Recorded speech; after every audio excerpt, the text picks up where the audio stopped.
Hello from Sturgis Charter Public School, located in beautiful Hyannis, Massachusetts. My name is Ella. And my name is Freya. And we will be reading today's Wareham Week as part of the Audible Local Ledger's High School Student Community Service Program. The Ledger continues to deliver information and entertainment to print the impaired who live on the Cape Islands and South Coast. Many confronting disabilities such as low vision, blindness, or neurological disorders, as we have for over 25 years. Sturgis Charter Public School is proud to assist in connecting these listeners with the outside world. Now on with today's reading of the Wareham Week, dated Thursday, November 13th, 2025. Our first headline today reads, Wareham University, How High Schoolers Are Getting Ahead Before College. Written by Bobby Grady. 16 kids from Wareham High School are getting first-hand college experiences as part of the school's dual enrollment program with Bridgewater State University. The program began 11 years ago with the intention of making college more accessible financially for students and to give them a leg up academically. We often have students that have completed half to all of their freshman year of college by the time they graduate high school, said Wareham High School Assistant Principal and Dual Enrollment Coordinator Kim Cavici. High school student principal Scott Palladino added families have called him with gratitude for their opportunity the program gave their child. I got a call last year from a parent thanking us because their child graduated in 3 years and was going to have all their masters before the students' peers had their bachelors, Palladino said. To get into the programming, juniors and seniors at Wareham High have to apply the spring before they want to start and be accepted. Requirements include strong academic standing, a teacher's recommendation, and good attendance. Once accepted, students will take the 7 a.m. bus from the high school and arrive at Bridgewater for their 8 a.m. class. Some students are part-time, taking 2 classes per semester, while others are full-time, taking all of their classes at Bridgewater. Palladino added most students take core classes, meaning when they finish high school, they will be able to focus on their majors in college. The program also allows students who attend Bridgewater for about a third of their regular cost. According to Cavici, she said the cost per class for dual enrollment students is $500 compared to the traditional $1,500. She added, Bridgewater will offer financial assistance for the qualifying students who will pay no tuition. I really want to save money off of my college tuition, and I thought that my classes at Wareham High were a bit too easy, said junior Donovan Leonardi. Leonardi is one of the 7 part-time students in this year's program who said the English and economics classes he is taking are helping him figure out what he wants to study. I'm really trying to use it as an opportunity to explore what I want to do, Leonardi said. I've never been too sure about what I want to go into, so I thought taking a couple intro classes would help me decide. Unlike Leonardi, fellow junior Chase Card knows he wants to be an engineer and is taking a statistics class to help him prepare for higher level math classes in the future. I'm trying to take as many math classes as possible, Card said. I tried to take statistics and algebra, but algebra was taken because the college kids get first pick. Card added he is also taking a piano class to learn a new skill. I wanted that as a side thing so I could learn and study it, he said. One of the program's initial challenges, according to Palladino, was transportation. He said before transportation was offered for free, students had to get themselves to Bridgewater, which made the program less accessible. Now the school district supplies a full-size bus to get kids to and from Bridgewater. And this is not the only dual enrollment program in Wareham. The district also offers a program allowing 8th graders to take high-level 9th grade courses to get ahead in high school. Cavici said she has noticed a small pipeline from 8th grade to the Bridgewater dual enrollment program. I would say about half the students at Bridgewater were involved in that 8th grade dual enrollment program. She said oftentimes the kids get to the point where they've exhausted all of the advanced courses at the high school, even though we offer so many. Our next headline is Wareham Land Trust receives Conservation Partnership Grant, written by Brandy Muzz. The Wareham Land Trust are one of the 40 communities across the state that receive money from state grants that help protect open spaces, build parks, and give community access to the outdoors. The trust received $225,700 towards the river walk at the Willimantic River Project, which will protect the maritime floodplain forest. The area is located on Cremescent Neck between Willimantic and Wareham rivers and includes 1,500 plus feet of salt marsh. In 2025, Springtown meeting saw voters pass the allocation of $1.2 million to purchase the 19.37-acre property using the Community Preservation Fund. The money from the fund can be used for historic preservation, affordable housing, community recreation, and preservation of open space, and is collected through a surtax on property worth over $100,000. Trust Executive Director Alex Zola said that with the help of the grant, the Wareham Land Trust will give $100,000 back to the community preservation funds. The trust will close on the property in early 2026. We have to purchase the property and protect it before the state will release the Conservation Partnership grant money, she said. The property will be a part of a future trust campaign to celebrate the organization's 25th anniversary. Governor Maura Healey said that protecting open spaces is about investing in the health, safety, and well-being of communities. These projects support local economies, improve public health, and make our neighborhoods a better place to live. This funding helps ensure that every resident has access to the benefits of nature, Healy said. Just a reminder, we're reading the Wareham Weekly, dated Thursday, November 13th, 2025.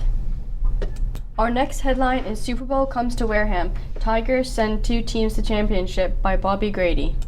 It was Super Bowl Sunday in Wareham as 6 teams, including 2 from the Wareham Tigers, hit Spillane Field November 9th to try and claim their respective championships. The Wareham Tigers, Mites and Midgets teams both punched their tickets to the Super Bowl following strong regular seasons, while the Midgets fell short of claiming their championship. The Mites completed a perfect season. In the first game of the day, the Mites took on Sandwich Bulldogs, a team head coach Joseph Silva said his team has lost to twice in past Super Bowls.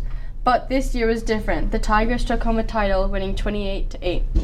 I had a really good team, and the hardest thing this season was keeping them from scoring too much, Sylvia said. It's a really solid group, and everybody focused and committed to one common goal all season. The championship wins concluded a perfect season for the Mites.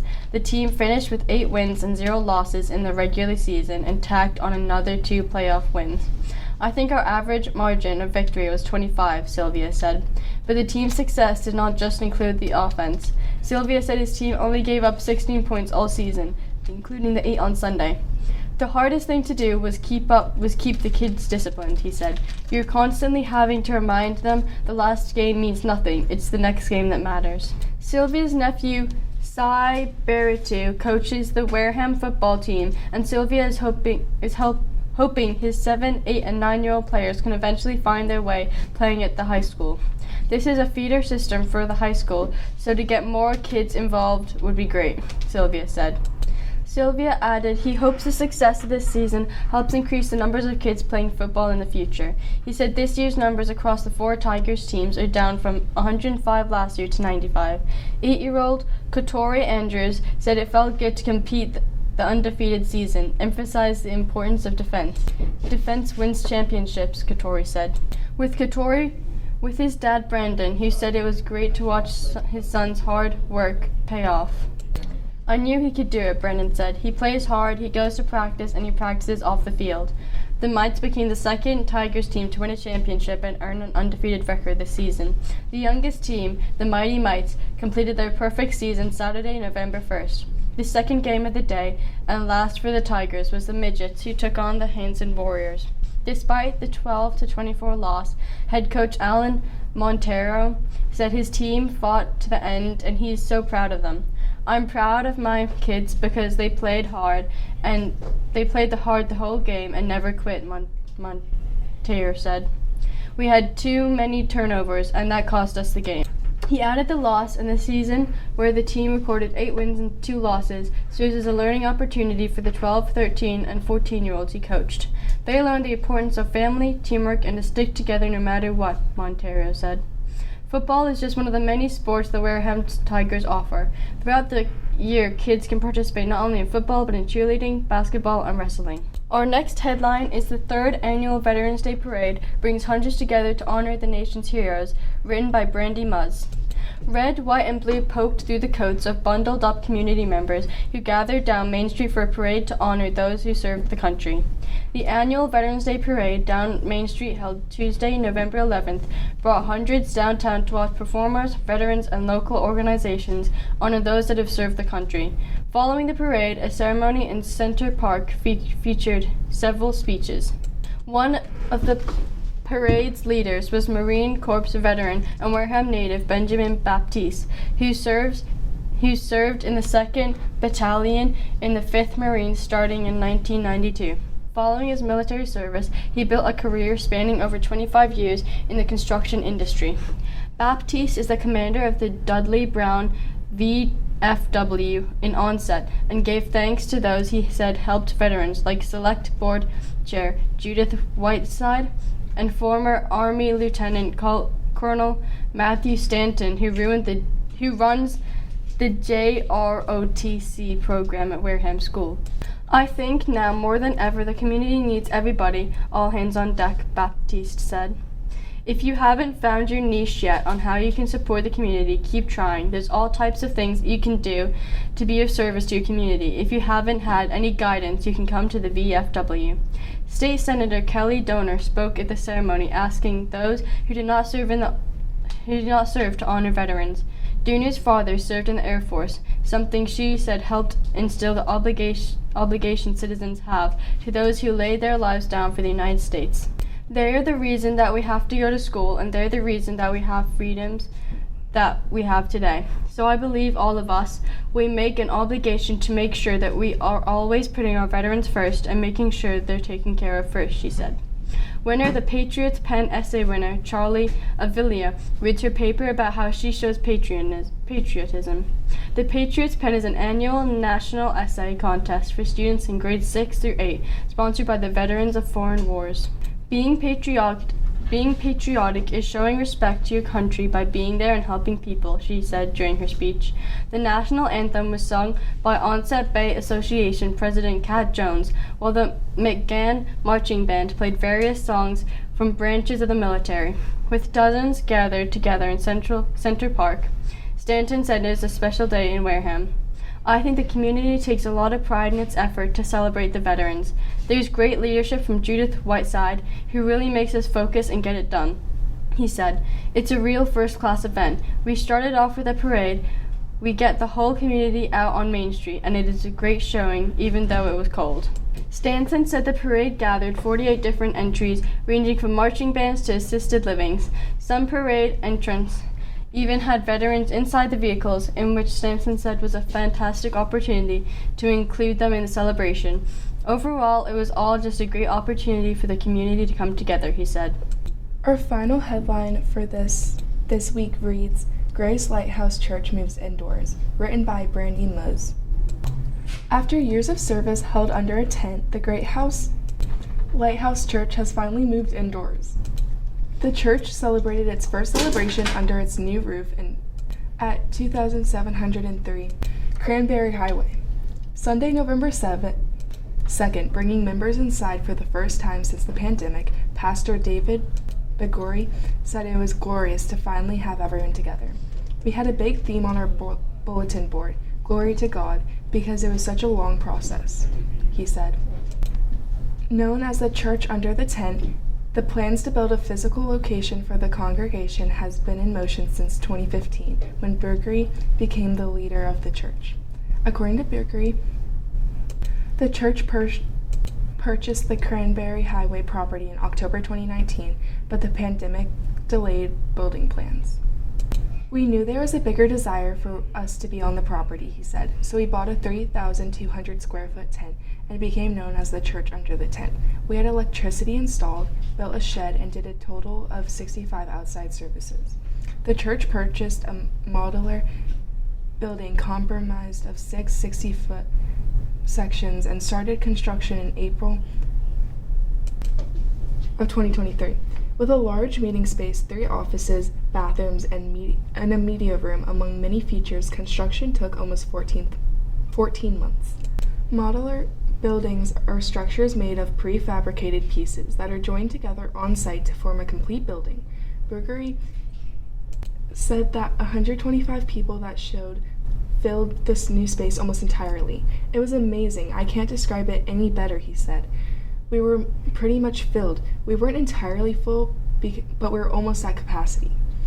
Burgery said the churchgoers raved about the building during the first services, and that although the congregation will meet mostly inside from now on, it isn't the end of the Church Under the Tent. We can have functions like weddings, memorials, and multiple things that became useful to have the tent. He said, long term, the majority of our services would be in the building, but we still do have the capability to meet under the tent again for different things. The Grace Lighthouse Church holds worship services Sundays at 10 a.m. We've reached the end of our reading for today. If you know someone who could benefit from our services, or you're interested in either volunteering or donating to our nonprofit to keep us in the air, it is tax deductible. Please call 508-539-2030 or visit our website audibleledger.org. You can now listen to us on smart speakers like the Amazon Echo Dot and Google Home. Just say, Alexa or Google, play radio station Audible Local Ledger on TuneIn, and you'll have a clear, static-free connection to our readings. As always, thank you for listening and for all your continued support. This is Freya and Ella. Bye for now.